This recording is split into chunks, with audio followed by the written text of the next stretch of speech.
Hello, Steel City. Welcome to the Yinzer Report on IE Sports Radio, your direct feed for all that is sports. Our 69th edition live from the original podcast room of the Black and Gold paraphernalia. On tonight's show, the Pittsburgh Steelers continue. Just a crazy offseason. Overhaul. They trade George Pickens to Dallas, and Mike Tomlin's promise of having and being a different team in 2025 has definitely come full circle. Did this trade come because of a certain someone, or just past steal of wide receivers with bad tendencies? Hashtag here we go. The Pittsburgh Pirates 2025 season has been an embarrassing display of baseball on the field, player antics, the level of play, and the disgusting record. Well, finally it has led to the manager, Derek Shelton, getting fired. Now, can someone fire the owner and the GM? Clean house and get back black and gold baseball tradition in the summer of sport. Pittsburgh back on track. Let's go Bucks. I have a new team I will do my debut reporting on. They are the Pittsburgh Riverhounds Soccer Club. This club plays in the Eastern Conference of the USL Championship League and currently are in the 2025 US Open Cup after a miracle win being called Cup Set 2025. This is a cool report coming up. Stay tuned for the Riverhounds debut coming up. The Pittsburgh Penguin hockey season, of course, is over, and I have gathered all the Sidney Crosby's NHL records achieved. As I promised, I will throw some not in the box score records of his out there on my Yinzer Report fans. Let's go, fans. I will start today's show off with our tremendous sponsors, IE Sports Radio, new sponsor Vio, along with the amazing Planet Jerky, premium beef jerky, the jerkiest on another planet. Seal the deal, wax seal, wax stamp. You bring the deal. We'll bring the seal. Plus, IE Sports Radio, your direct feed for all that is sports and why we are doing the Yinzer Report. Steel City, Pittsburgh, please come join me on my 69th episode, 48 live on StreamYard. This is the Yinzer Report on IE Sports Radio, your direct feed for all that is sports. Let's go!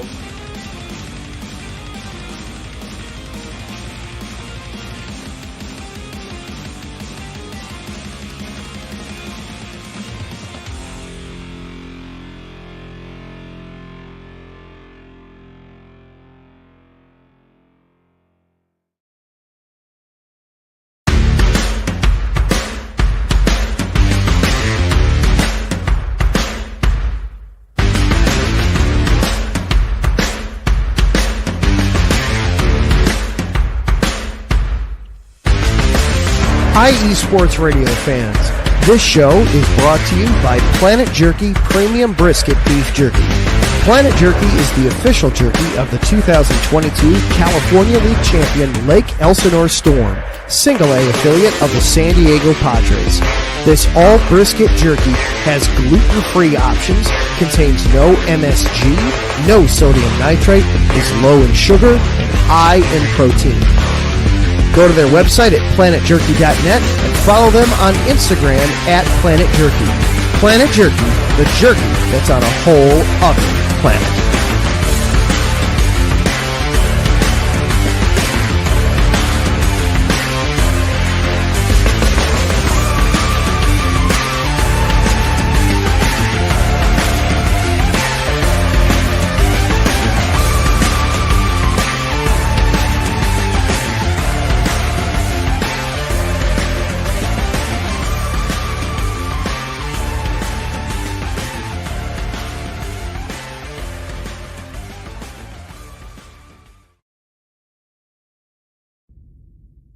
Rise and shine. It's 4 a.m. The stars are still out. The sun is beneath the horizon, but it's time to punch in and go to work. The comfort of your warm-ups turns into the grinding out of your reps as the clinking and the clanking of the plates create a symphony of euphoria. There's no other feeling like it. Earn it, burn it, and take what's yours. IE Sports Radio has proudly partnered with Vital Apparel, a brand that not only fits great, but also promotes and donates to mental health research. Use our code IESR to get 15% off their comfortable and inspiring gym wear and help them on their amazing journey to support mental health. Go hard, take part in your iron therapy, and be strong. Because when your mental health is as strong as you are, there's no telling how far you'll go.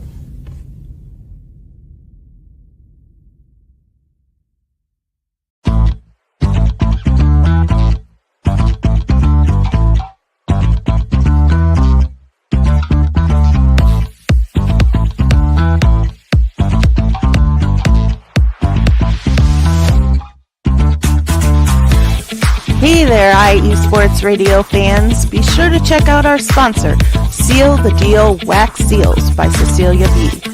You just finished your very own wedding or baby shower invitations and you're looking for that extra special touch? Maybe you just wrote a letter to a relative or a friend and you want to add to their smile when they receive it. Then seal the deal with Cecilia's handmade sealing wax stamps for your invitations, letters, and gifts. You bring the deal, we'll bring the seal. You can find them on Instagram at sealthedeal_wax stamps and on Facebook, Seal the Deal Wax Seals.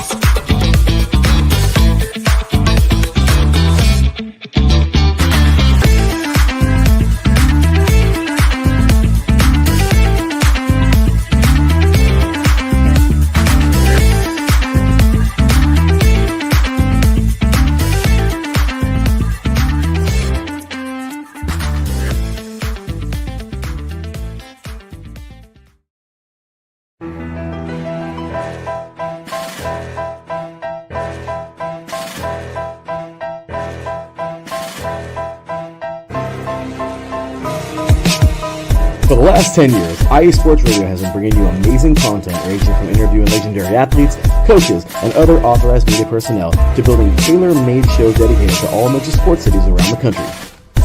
Make sure to follow us at IE Sports Radio on X, Instagram, Facebook, TikTok, and YouTube to keep up with the latest in sports and with all of our shows.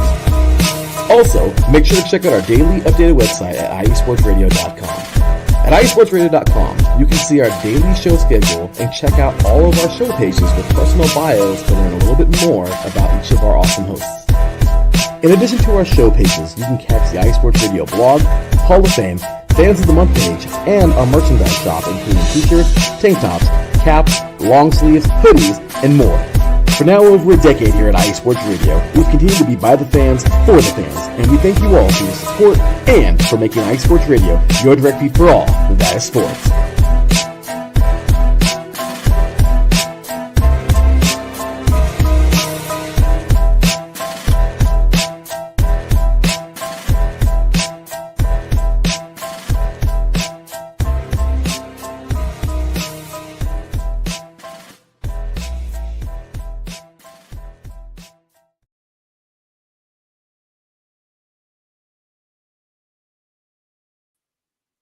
Well, good evening, everybody. This is Ralph Calise, your host of the Yinzer Report on IE Sports Radio, your direct feed for all that is sports. Welcome to another Friday night edition of the Yinzer Report. Thank you for tuning in. And as you heard, our sponsors there, Planet Beef Jerky, the best beef jerky brisket around. Please try some or get some for your playoff needs for hockey and basketball as we go through. And even get some to enjoy your baseball, your local baseball team, for your local baseball teams to have that as a snack. You had the Seal the Deal wax seals. You can get your wax stamps for your wedding invitations, your graduation invitations, or you just want to say hello and send a seal out there to a good friend. You got that. And of course, the Vital Apparel. That's Vital Apparel, Larry B's creation there on that drop. Very well done. You can get your Vital Apparel. Helps mental awareness personnel, and that's a good thing to use while you're working out. And also IE Sports Radio. You can follow us on X, Instagram, Facebook, TikTok, and YouTube at IE Sports Radio. Also, IESportsRadio.com. where you can get some merchandise like I have in the background there, the IE Sports Radio black t-shirt, which are selling pretty fast. So if you're interested in one, get on that website, iesportsradio/merchandise, and get your gear. Continue on here. Once again, this is the Yinzer Report on IE Sports Radio, your direct feed for all that is sports. And we are on X, or X Twitter, or however you would like to call that social media outlet. And my contacts are at Yinzer Report _IE and at Calise R786. And all my fans out there know what the 786 stands for, and that is Ben Rosselberger, number 7, and Heinz Ward, number 86. And that's why I am Calise R786 on my X Twitter feed. So all right, we're going to get into the show today, and I'm going to start off. Let me calm down a little bit because I was a little excited at the beginning there, and I'm going to get all ramped up again because we're going to do a rant on the Pirates. So here it is. Now this rant was made before they fired Derek Shelton, so we'll just go back and make believe that Derek Shelton hasn't been fired before I do this rant, because the rant was about the Pirates so that he can get fired. And it just happened yesterday. They had a day off, and as you all know, the GM and the owner there, Bob Nutting and Ben Cherington, they really should be the ones who should be going next. And it's just that Derek Shelton had to take the brunt first, but he deserved it. But this was a rant I was going to do if I came on the air and he was not fired. So this was basically for that. So here goes. I'm going to get a little loud here and a little emotional because this is how I wrote it out. All right. So this was before now. This I did this before he got fired. So this was going to be my rant for tonight in case he came back and he was still mad. The Pittsburgh Pirates have been shut out for the 6th time this season after being swept by the St. Louis Cardinals. They are at 12 wins, 26 losses. The Pirates have lost 6 in a row, and only the Rockies and the White Sox have worse records right now in MLB, Major League Baseball, and this is truly embarrassing. As I wrote in the comment there, embarrassing season continues. Let's get into this embarrassment of a team that has been ruined by GM Ben Cherington, owner Bob Nutting, and the manager with no clue, Derek Shelton.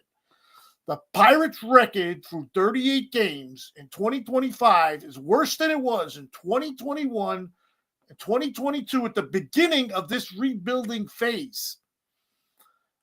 In both seasons, they lost over 100 games, and they are worse through 38 games than they were back in those seasons when it was more acceptable that the Pirates were losing a lot because they looked at it as a good thing because you could accumulate great young players by sinking to the bottom of the Major League Baseball league. Some lineups, most of the time, don't even have a single player that was drafted by GM Ben Cherington. That's unacceptable. It's embarrassing. I am venting here because that's not just a good way to develop a team in today's game of Major League Baseball. So let's get into a signing of GM Ben Cherington and the Pirates organization that made this is just totally embarrassing. Okay, there is a guy on the Pirates. There's a player on the Pirates they signed in the offseason is Tommy Pham. Okay, listen to this on-field antics this clown did. I think Tommy Pham is the most embarrassing signing in Pirates history. And he was signed as a player to give the team veteran leadership. Okay, he plays every day in 6 years of a rebuild, and he was your big free agent signing offensively for $4 million. And he's hitting 170, has not hit a home run, and he has a suspension looming. And he gives the franchise a reason to cover the Pirates logos on both eyes. Okay, you don't. So here's what he did.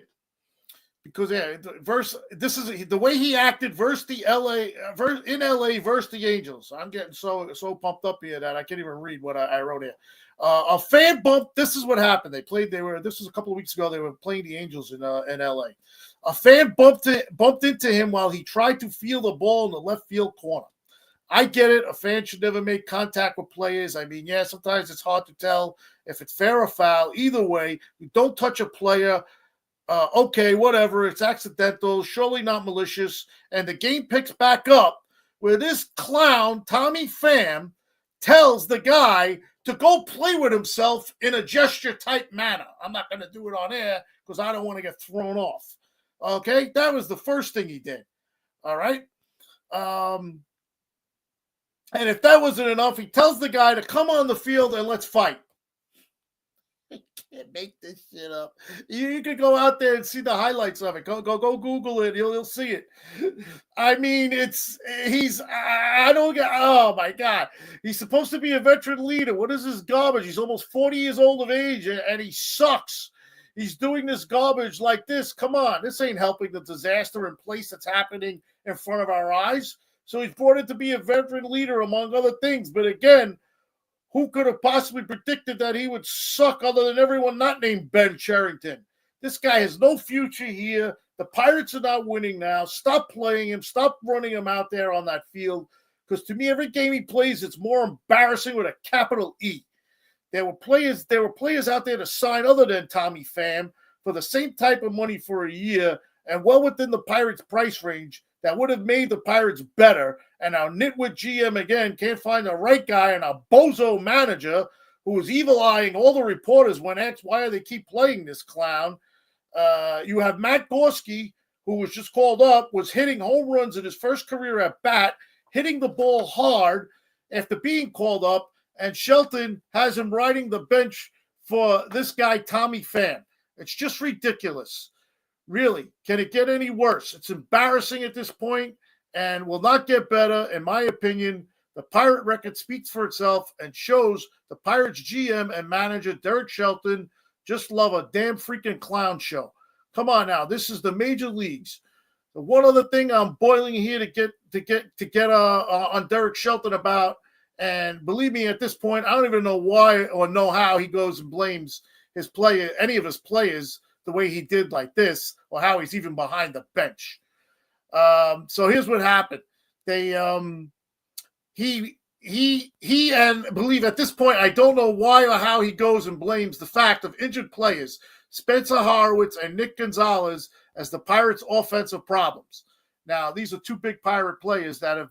Spencer Horwitz started the year on the IL, and he was coming back in 6 weeks with his wrist. He was the big offseason acquisition through trade, and Nick Gonzalez was the up-and-coming second baseman who got off to a hot start and was playing really well. He's blaming Derek Shelton is blaming the fact that they're losing on the injuries of these guys. So, Derek Shelton, manager of the Major League Pittsburgh Pirates. Newsflash, buddy, you're not talking about Dave Parker or Willie Stargell here, okay, boss? Come on now. What's going on out there? Please, someone step in and get our storied franchise back to its storied recognition.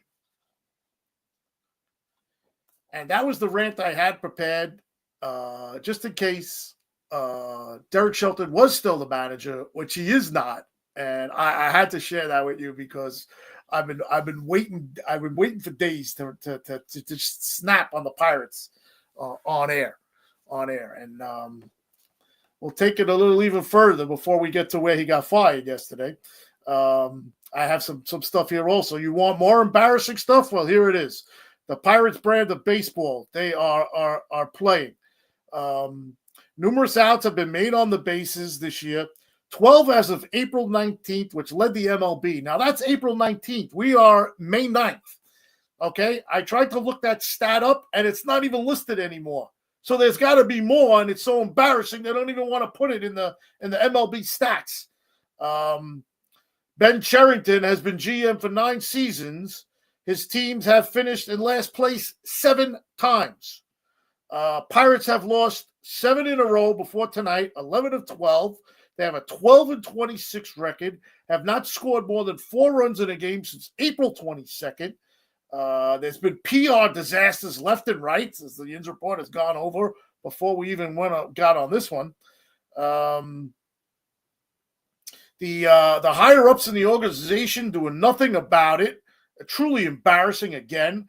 The Pirates have scored 5 runs in the past 5 games and have gone 2-9 in the last 11 games. And despite playing in one of the worst divisions, are already 10.5 games out of first place. At 12-26, their season at this point I put could be over. It's May 9th. It's pathetic. Double plays. They've grounded into 36 double plays in 38 games. That's almost an average of 1 a game. Oh, and the aforementioned Tommy Pham is grounded into 6. Nice signing. Of course, we're in last place in the NL Central. They've been shut out 6 times already this year, which leads the MLB. And and then came yesterday, and what had happened? They fired Derek Shelton. I was really hoping he was still managing, so this rant would have been a whole lot better. But he did get fired yesterday. Ben Cherington was out there saying stuff like it was a hard thing to do and all that garbage, if you want to believe what he says. So he was fired. His record for the Pirates in 5+ seasons was 306 and 440. That's 306 wins and 440 losses. He had a .410 winning percentage, not even 500. And I think the closest they were was last year before the All-Star break when they had that great run and they were a game and a half out of the last wild card spot. I think that's the closest they were ever to a playoff spot for them. He ranks among this is Derek Shelton now again with his winning percentage, ranks among the worst in MLB history for managers with more than 700 games on their resume. His home record at PNC Park was a 169 and 206, 169 win, 206 losses. And this all goes back to spring training. And this was the comment that had this Pirate fan scared to the bejesus. And I'm sure it had other Pirate fans out there because all this stuff I'm spewing here is all out there on social media. We're all on the same wavelength with this. This was Derek Shelton being questioned at spring training, knowing he was on the hot seat and needed a season turnaround. His comment was, it's time to win, and that's the only focus. And that's all he had to say.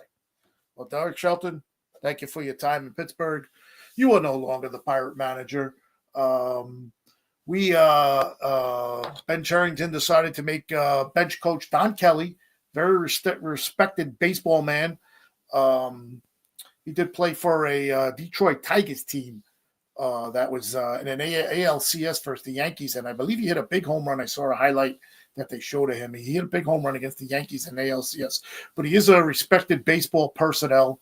And, hey, I hope the Pirate fans are out there tonight because tonight was the first game back at PNC Park. I don't have a score update. I'll check it when I go to break. It was his first game as manager in Pittsburgh, and just hopefully they look at it as a clean slate. Start the season at 0-0. It's only 38 games. At least they're smart enough to fire the guy 38 games into the season where there could be a possible turnaround. And give Don Kelly a shot. Let's see what he could do. And start the slate 0-0. Start winning one game, winning your first game, and then just gradually start winning maybe games here and there, maybe series, take the series here and there. But this other garbage has got to stop. The antics on the field, the running the bases 12 times since 12 base running errors. The fundamentals that Derek Shelton had was just bad. It was bad, and I mentioned this time and time again, until you could just see it watching this team. All right, so that's my rant on the Pirates. Let's get to the chat. See how the chat is fired up here tonight. Hopefully the chat is all fired up and ready to go. And here we go. Started off here. Brian Franchone, my man from Boston. Oof, your Celtics are in a bit of a bind there, buddy. I feel bad for you. Let's go, Ralph. Big episode. Thank you, sir. Thank you for joining in. Taryn Rodriguez. Good evening, Ralph. Have an awesome show. Terran, thank you very much. Thanks for all you do behind the scenes here for me. And there he is, my nephew, Danny, man. The best behind the scenes man a person could have. Hi, Ralph. Have a great show. Danny, I'm going to have you on the show one day, and we're just going to talk Pittsburgh sports all night. Jess, our new signee for IE Sports Radio, who's our big soccer expert. She chimes in and says, have a great show. And then the good old Mary Shea is there. Hey, Ralph, good evening. Have a great show. Thank you, Mary. Thank you, Mary and Jess, for tuning in. And my nephew, Danny, man, Tommy Fan, the same guy who hit Jock Peterson over for Fanny. Wow, that's right. Danny, you're right. He did do that. That was him. He's just a clown. He's just a clown. And that was the Pirates' big off-season free agent. Way to go, Pirates. All right. Well, that's it for the Pirates segment. Let me take a break. I'm going to calm down here. When I get back, we'll get into the Steelers. After the Steelers, I'm going to be debuting, talking about a new team called the Pittsburgh Riverhounds. They're a soccer club in Pittsburgh that I personally never knew was out there. And then we'll get into Sidney Crosby's records and accolades that accumulated over this past season. Like I said, I would get together for you guys. All right, so this is Ralph Calise from the Yinzer Report on IE Sports Radio, your direct feed for all that is sports. Let's take a break here. Let's go to a couple of our colleagues, and we'll be back after the colleagues are finished up.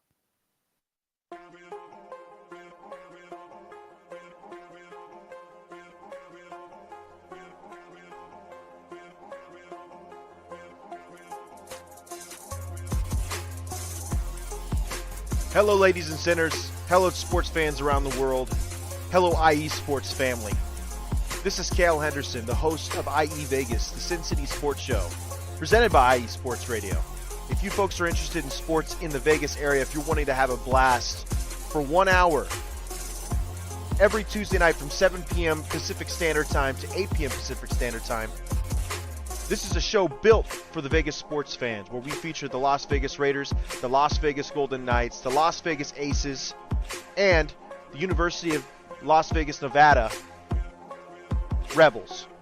Hopefully, fingers crossed, MLB team coming soon. Either way, if you folks are looking to have a blast for 1 hour each and every week, tune in Tuesday, 7 p.m. Pacific Standard Time to 8 p.m. Pacific Standard Time. If you folks are interested in Vegas sports news, go to our Twitter, at SinCities_IESR, and you can speak with me, the host, Cale Henderson, at Cale_Henderson on Twitter. At any time, be happy to reply. Always willing to reach out to our fans. Again, the Sin City Sports Show, presented by IE Sports Radio, your direct feed for all that is sports.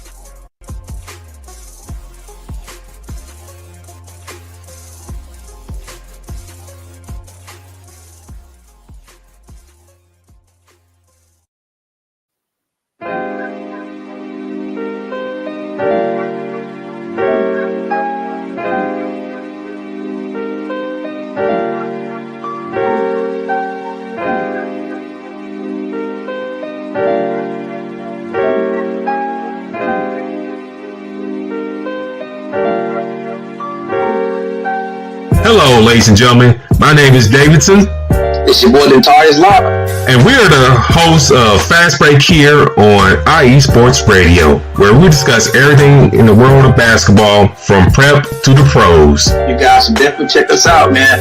Sunday, 8 p.m. Eastern, 5 p.m. Pacific. We got all the basketball information you guys need, so we look forward to you guys listening in. And please do, because we are the best basketball show on this side of the Mississippi. And please do check us out on Twitter at FastBreakISR. D-Lock, where's our time again? 8 p.m. Eastern, 5 p.m. Pacific. That give you guys plenty of time on a Sunday. Tune in.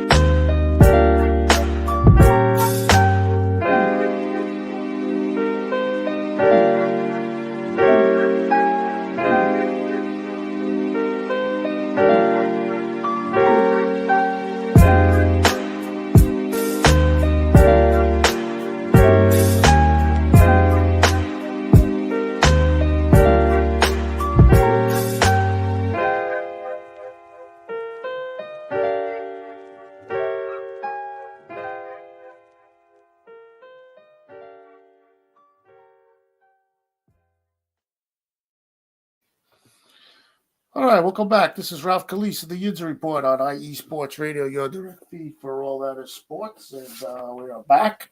And it is time now to get into our Pittsburgh Steelers segment. And let me just throw the banner up there for you guys of what I wrote and what's coming up for them.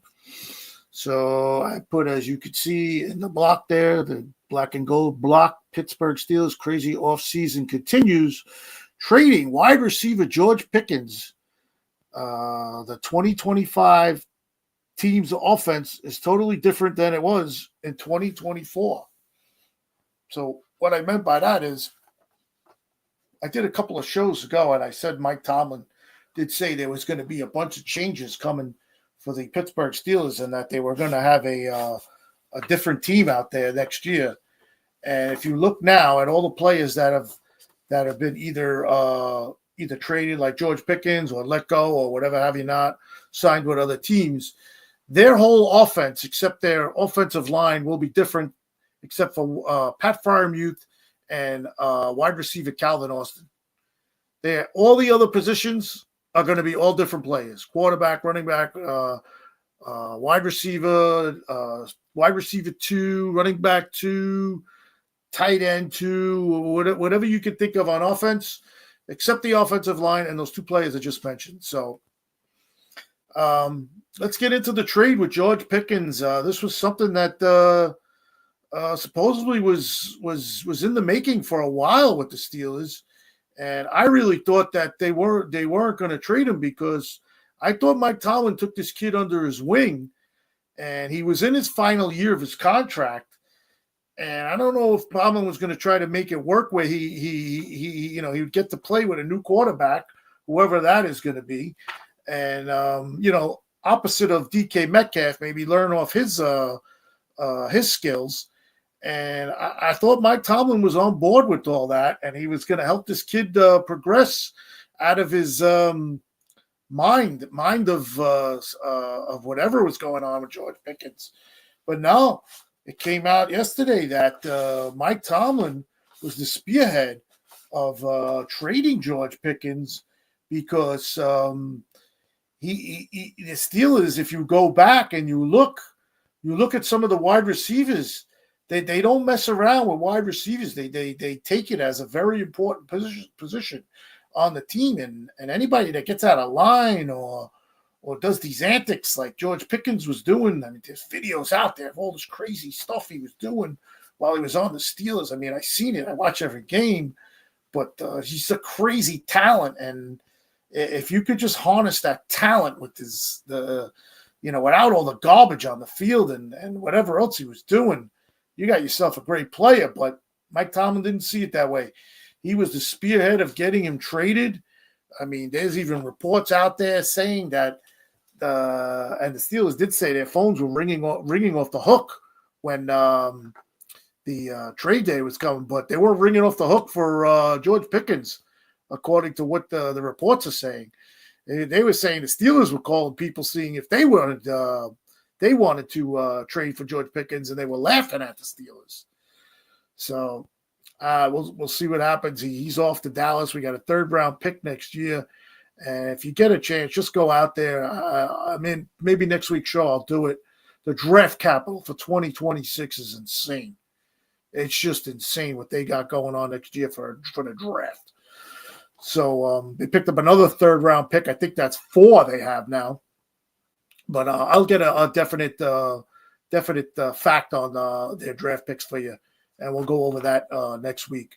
So let's just get into what happened. I did a little write-up on it, and the Pittsburgh Steelers trade George Pickens, wide receiver, on May 7th, 2025. The breaking news was early Wednesday morning. The Pittsburgh Steelers traded George Pickens to the Dallas Cowboys in exchange for a 2026 3rd-round pick, a 2027 5th-round pick, and Dallas receives, of course, George Pickens and a 2026 6th-round pick. So that was the trade. Like I said, this trade had been rumored for a little bit, on and off. I thought if it was going to happen, it would occur during the draft, because that made me believe post-draft the Steelers were not letting Pickens go, and we're going to have him play out his final year of his current rookie contract and deal with a new contract as the season went along, like I just said. Well, I was wrong again. So signing of Robert Woods was a post-draft move and a signing that was happening. So a sign that it could be happening if Pickens was going to get traded. So Pickens is out the door, and the Steelers fans are trying to process what is going on yet again in just a crazy, crazy offseason and an upcoming 2026 season. We now wonder what the Steelers plan. What the Steelers plan. It was Pickens last year of his contract. We knew the issue of the off-the-field volatility and the tardiness, the always you needing to be coddled, taking plays off during the game. Okay, we know that story with Pickens. Also, it's no secret about his talent, which is undeniably good, and the playmaking he is able to offer on a game-in, game-out, highlight-in, highlight-out basis is off the charts. But there is that other side we all know of his game, and another reason why the Steelers went out and traded for DK Metcalf and gave him the long-term deal that was unlikely to come George Pickens' way. So now DK Metcalf is left in the position that Pickens was last year with no real number two guy opposite of him. So now you wonder, are the Steelers going down the same path in 2025, assuming the role number one star wide receiver and who is opposite of him? We can only hope at this point Calvin Austin can continue his play after a breakout 2024 season. What second round draft pick also, Roman Wilson. Don't forget they drafted Roman Wilson from Michigan in the second round last year, and he didn't play due to injury and other things where he couldn't comprehend the playbook, which was hard to believe. So Roman Wilson offered what second round pick Roman Wilson could offer after an injury, not able to get on the field because of playbook errors. Can the run game be stronger? Is there another move coming in this crazy offseason plan of the Steelers? It makes us wonder, are the Steelers going down the same road in 2024? This was the year the offense was supposed to be at its best. And in the Steelers' mind, you are hopefully adding Aaron Rodgers with Metcalf, Austin, Freiermuth, Warren's quick running pace attack with hopeful revamped and processing young offensive line. This was all the plan for this year, really to allow the offense to be at its best. To me, it's hard to comprehend. The third-round pick is nice to be added to our draft capital for next year, and with a lot of draft picks to play with, are the Steelers signaling for a mediocre season and definitely going to try for it all in 2026.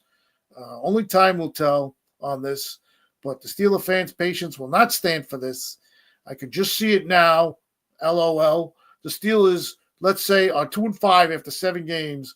Watch out. The Southside facility in Pittsburgh they reside in better have some good security. Another thought on the pick and trades I have, and this is the reason why he got traded. I think we have to pursue another weapon at wide receiver. This timing of this train is weird. I mean, I can understand last year a contract, the issues trying to manage him on and off the field. That's the Cowboys' problem now. But let's not forget, this is not the first time the Steelers have dealt with the wide receiver with the problematic tendencies mentioned. Others just to throw out there, Martavius Bryant, Antonio Brown, Chase Claypool, Deontay Johnson. I mean, you could even say Santonio Holmes. Man, where the hell is Hines Ward, man? We need Hines Ward back. But right now it was a surprising move, certainly on its timing of its post-draft. We wonder where the Steelers go from here. We wonder what's going through their minds in that black and gold Southside facility, especially with this offense. I feel it's incomplete, and it's going to turn out to be just like last year. But in the end, the Steelers, I think, just were not going to pay George Pickens, who averaged 940 yards and 4 touchdowns a season. And I don't think what the money he's looking for is what he's worth, especially if he has all these problems, on the field, off the field, or whatever. But Omar Khan had a conference today about it, and he did say that he thinks the wide receiver room right now is better than last year's. So it just goes to show you last year's wide receivers, they were really, and you could see it when Pickens didn't play in some of those games, these guys didn't know how to get open. He was the main guy who got them open when he was out there. But he wasn't on a field level. He wasn't on a game playing level. He was really all about himself. I mean, I'll give you a couple of examples. I remember when they played the Chiefs Christmas Day, and they did the interview of the game after the game and on field, and they had Patrick Mahomes. I forget who, they had another guy with him, but he's in the background. He's in the background. He runs up to Patrick Mahomes and he goes, like, he whispers in his ear, like, probably, like sign me, tell him to come get me. He's doing this on national TV as they're doing an interview after the Chiefs just beat them. What are you doing? You're showing your team up right there. You showed your team up right there. And then there was the playoff game.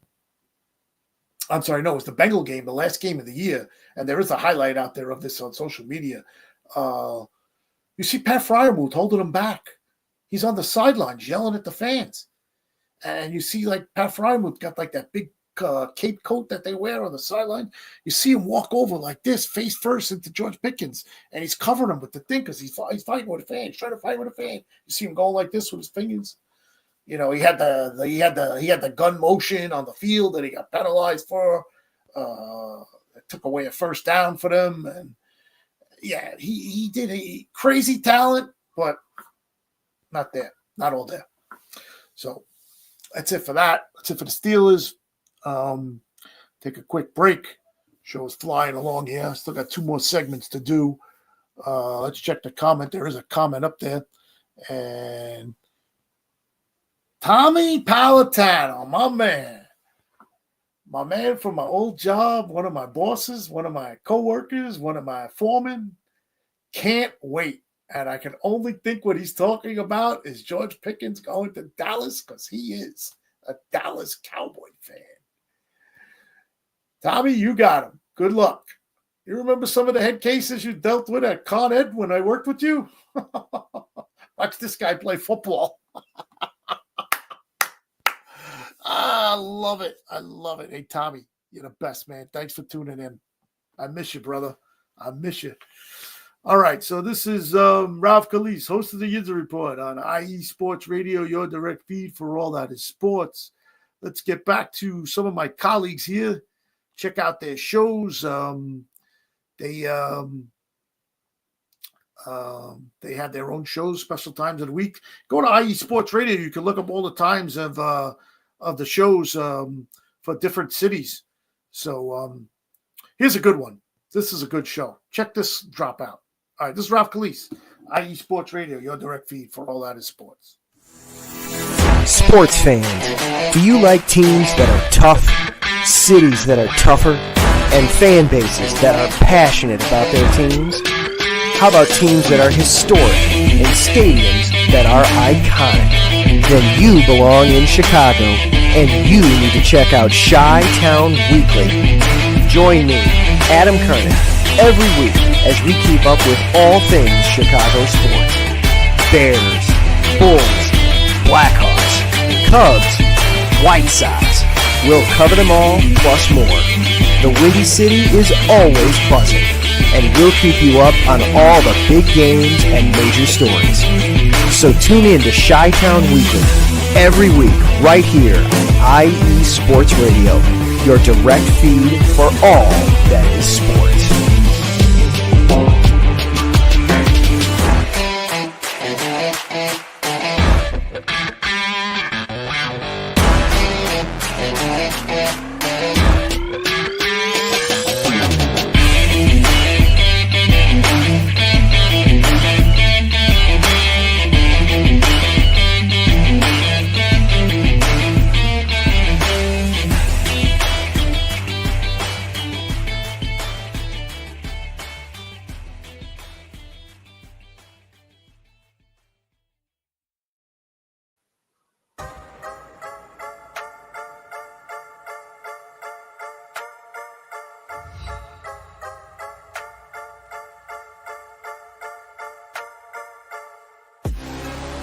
What's up, Wisconsin sports fans?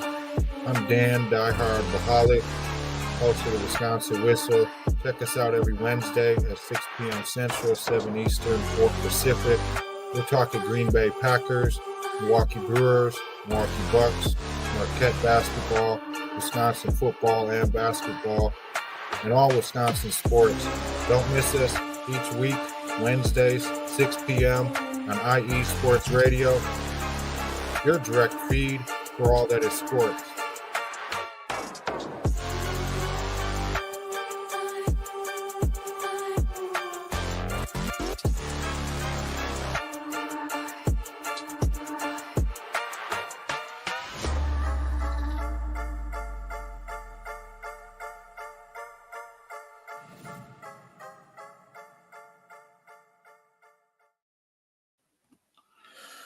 All right, welcome back. This is Ralph Calise, host of the Yinzer Report on IE Sports Radio, your direct feed for all that is sports, and it is time to debut a new team on the Yinzer Report. And as you can see, I put it in the black and gold box there. The Pittsburgh Riverhounds Soccer Club makes its debut on the Yinzer Report tonight. All right, so let's just do a little recap of things here, as I do teams at the beginning of every season. Even the Steelers, Penguins, and Pirates, I always do a recap of their seasons and the team and, the colors and all that stuff. I did it this year also for RMU, Robert Moore University, during the tournament time. So I'll give you the particulars on the team, and then we'll get into what's going on with them. So once again, this is the Pittsburgh Riverhounds SC, and the SC stands for Soccer Club, and they are an American professional soccer team based in Pittsburgh, PA. They were founded in 1998 and beginning play in 1999. The club plays in the Eastern Conference of the USL Championship League, the second tier of the American soccer pyramid. Since 2013, the Riverhounds have played their home games at a 5,000-seat Highmark Stadium. That's the stadium they play in, at Highmark Stadium. Soccer-specific stadium located in Station Square. Their current head coach is Bob Lilly. St. Lucian International David Flavis currently holds the club records for most appearances and goals, which he set over 8 seasons with the Riverhounds between 1999 and 2006. The Riverhounds have an affiliated women's soccer team, the Pittsburgh Riveters Soccer Club, that plays in the USL West League. So that's who they are. Their colors are black and gold, of course. Their away colors are gray and gold. And their nicknames are the Hounds. Like I said, they were founded March 11th, 1998. They play at Highmark Stadium in Pittsburgh, Pennsylvania. The capacity of the stadium is 5,000 now. If you've never been to Pittsburgh, Station Square is an awesome place to be. It's a great place to hang out, and the stadium is right there, so it's in a perfect spot. And this is all new to me because, like I said, I'm just reporting on this team for the first time. So I looked everything up here, and I'm trying to give it out there best to you before we get into what happened this week. So like we said, the head coach is Bob Lilly. The league is the USL Championship League. And they have a website, riverhounds.com. And they're also on X, Twitter, Pittsburgh Riverhounds, at Riverhounds Soccer. So that is who they are. They are the Riverhounds. Now, they are, at this point right now, they are participating in a 2025 U.S. Open Cup. Okay, now I'm going to read to you what the cup is. The 2025 Lamar Hunt U.S. Open Cup. This is the 110th edition of the U.S. Open Cup. It's a knockout domestic cup competition of American soccer. It is organized by the United States Soccer Federation, and it comprises 96 teams, 64 teams from all 3 professional tiers of the United States Soccer League system, and 32 amateur teams in the open division. The competition is scheduled, which is playing right now. And last year's champion, Los Angeles FC, they are the current champion, having won the 2024 edition, but will not be defending the trophy this year. So there will be a new champion in the 2025 U.S. Open Cup. The full format announced on January 8, 2025. Major League Soccer will send 16 teams to enter the round of 62. That are teams that are playing in the 2025 CAF Champions Cup. They are excluded from the competition. Okay, so that's basically what it is. So, that's basically that. So this is what you need to qualify for the 2025 U.S. Open Cup qualification. The 2025 Lamar Hunt U.S. Open Cup qualification serves as a local qualification for the 110th edition of the oldest soccer tournament in the United States. The tournament proper will feature both professional and amateur teams in the United States Soccer League system.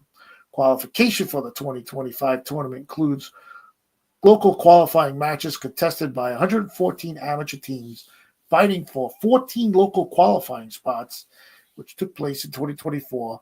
One team also qualified by winning the 2024 National Amateur Cup, and one team qualified by winning the 2024 United Premier Soccer League Spring Championship. All right, so, well, all that read, and if you understood what I just read to you on the Riverhounds, the Pittsburgh Riverhounds, they are in this U.S. Open Cup. And they played the other night, and they played New York City FC. Now, New York City FC is an MLS club. That is a division a lot higher than where the Pittsburgh Riverhounds play. So the Riverhounds qualified for the tournament, and this was their first game. It was in Pittsburgh at the Highmark Stadium. And this was insane. The stuff I was seeing on social media about this was just insane the other night. So here's what had happened. The Pittsburgh Riverhounds pull an insane U.S. Open Cup upset of the MLS side New York City FC on a late gasp winning goal. So the Riverhounds, as I'll put here in the box, they win, and it was being called cup set in the U.S. Open Cup. So the Pittsburgh Riverhounds pulled off the most epic win in the history of their football club on Wednesday night. I love how the soccer teams call themselves a football club. Playing in front of adoring fans, the Riverhounds stunned the MLS side New York City Football Club in the U.S. Open Cup of round 13. So this was big. This was a big win for them. Really big. They beat a team way higher up than them. The game was scoreless for 95 minutes, but in the final minute of stoppage time, Beto Yardich found his way onto the back post header. He crushed the headed shot back across the face of the goal and into the right corner. You got to just go watch the highlights of it. It's great. New York City NYCFC Technical got a couple of kicks of the ball after this, but it was essentially a match winner on the final touch. Pittsburgh benefited from a New York NYCFC red card after the hour mark that reduced the team from a higher division down to 10 men. The Riverhounds, who played the second tier of the USL, have been one of the consistently existent squads at their level. But in the U.S. Open Cup, MLS teams are expected to win. They have more money, many more resources, more acclaimed players. But on Wednesday night, the Riverhounds had the heart. They defended their hearts out. And when the moment called for it, they found a magical goal. It was a night that soccer fans in Pittsburgh won't forget for a long time. I don't know about forgetting it for a long time, but I jumped on it, and I was watching stuff all night on it, or on social media about it all night. So, again, this was the 2025 U.S. Open Cup. It's called the 16th Finals. This game was part of the 16th finals at Highmark Stadium in Pittsburgh, PA, and the Pittsburgh Riverhounds did prevail 1-0 over NYCFC. They now into the round of 16, and believe it or not, they're playing our rival Pennsylvania team, Philadelphia. I believe they're the Philadelphia Union, and that is May 21st, 2025 at Subaru Park in Chester Park, PA, USA. So this is pretty cool. I'm going to follow this. We'll come back with an update on it next week. And yeah, definitely. It's pretty much fun. That was pretty fun covering that. I like that. So let's go Riverhounds. And man, I can't wait to get to Pittsburgh. I just want to go visit that stadium because I know Station Square is an amazing place to be. I actually, when I went with the family to the Steeler game versus the Giants last year, we boarded a boat and took a boat to Heinz Field, and it was right there in Station Square. Everything is there in Station Square. It's a really nice place to hang out in Pittsburgh. All right, let's get to the comments. We have Jess. Jess is back in. Like I said, she is our soccer expert, and she writes, next game for the Riverhounds is tomorrow against Louisville City at 7:30 Eastern. Okay, Jess, thanks for that update. When I looked that up, that's what it said. Their next game, I think I guess that's the U.S. Cup. Louisville came out hard when they were playing Minnesota United the other night, so better watch out, Riverhounds. Okay. Yeah, well, they weren't expected to win. They weren't expected to win against New York City FC, so I could see that. They'll definitely be the Minnesota definitely gunning for them. We have Joe. What's up, Ralph? Looking good. Joe McCauley. Wow. All my buddies from work are tuning in tonight. Joe, what's up, pal? Thank you very much for tuning in. I hope all is well, man. I'll never forget you. Thanks for tuning in. Jess is back, and she writes, if when MLS changes to a promotion/regulation system, the Riverhounds could easily be a team to watch get promoted. Okay, very good. Very good.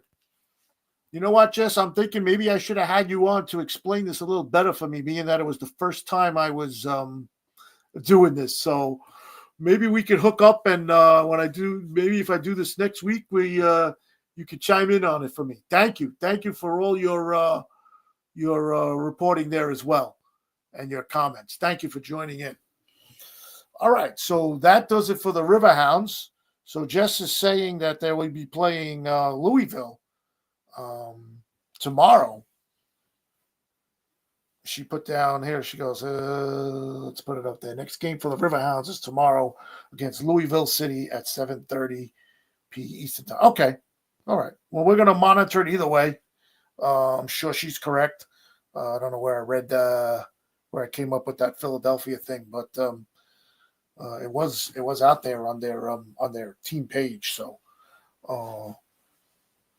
and it was on the 2025 U.S. Cup page also. So, all right, we'll look into it. But either way, they're playing this weekend, so it's good. We get to follow them. All right, so let's get into our last segment of the evening here, as we're going to go a little over, and it is going to be about the Pittsburgh Penguins. And like I told you guys, I try not to disappoint you. I've come up with Sidney Crosby's NHL record and accolades recap after this past season. And let's just say this guy is amazing, and he is definitely going to be a first ballot Hall of Famer. There is no question in my mind. So Sidney Crosby, he holds the record. Here's some of the records that he accomplished this year. He holds the NHL record for most consecutive seasons averaging a point per game. And I definitely remember when we reported that. He surpassed Wayne Gretzky with 20 consecutive seasons. He also ranks 9th in NHL history for career points with 1,676 points in 1,345 games. And he leads all active players in points. Here are some of his other records. Most consecutive seasons averaging a point per game. He broke Gretzky's record of 19 consecutive seasons with at least 1 point per game, reaching 20 on March 27, 2025. We reported on that one. NHL regular season points, and he's active. Crosby leads all active players with 1,676 points, placing him 9th in NHL history overall. Ooh, pretty much, going to see where he winds up. I think there's a couple of people he could pass for next year. But we'll get into that at the beginning of the season. We'll go over what he could, what records he could come up with in 2025, 2026. This is an active one for NHL postseason points. Crosby also holds the record for most postseason points among active players with 201 in 180 games.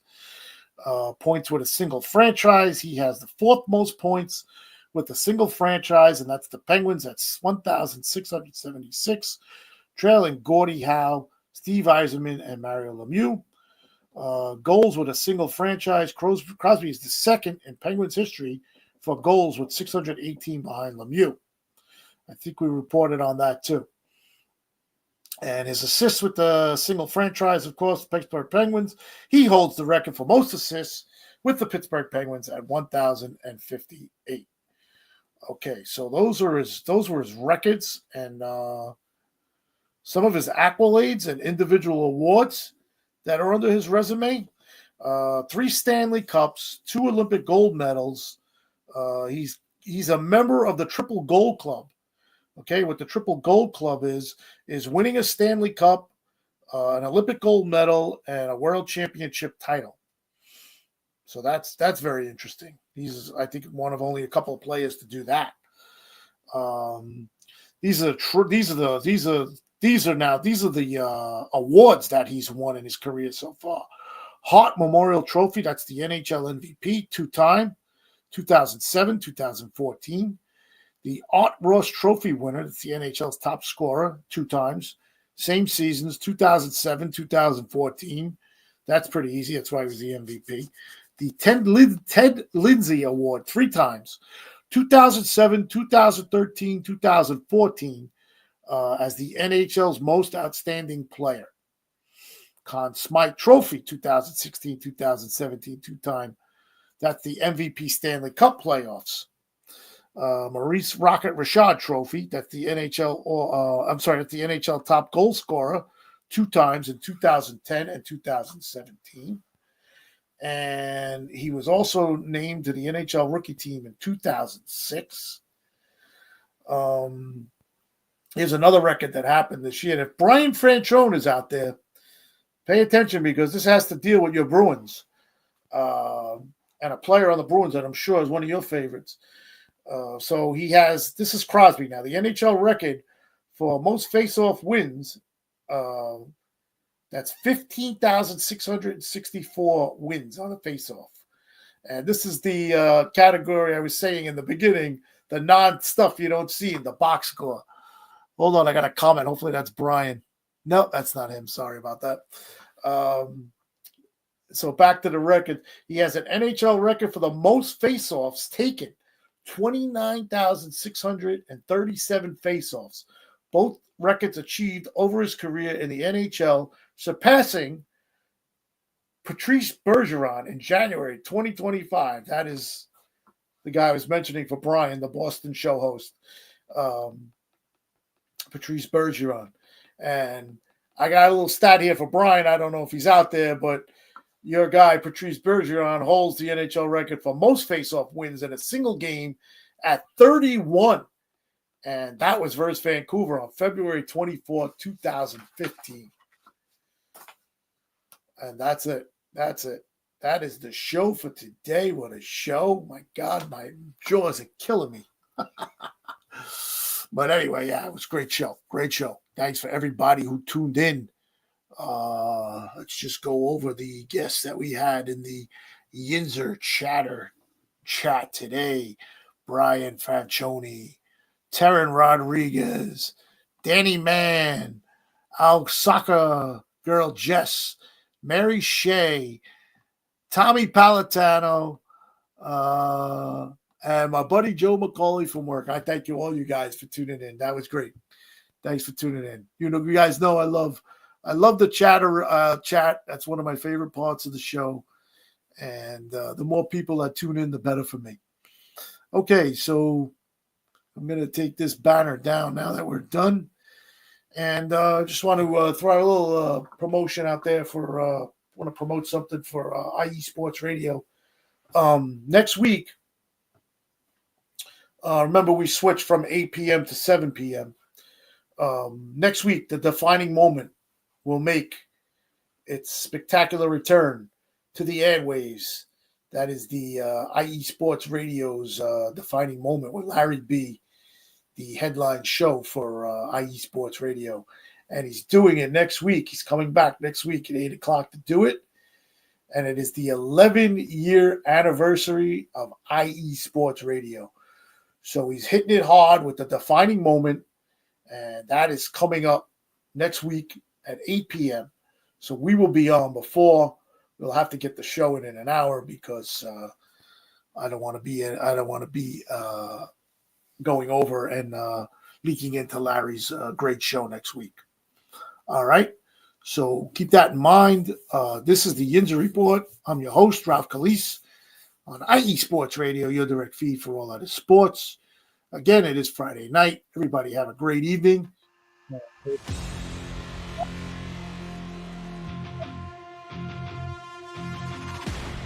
And let's go Riverhounds. The Pittsburgh Riverhounds.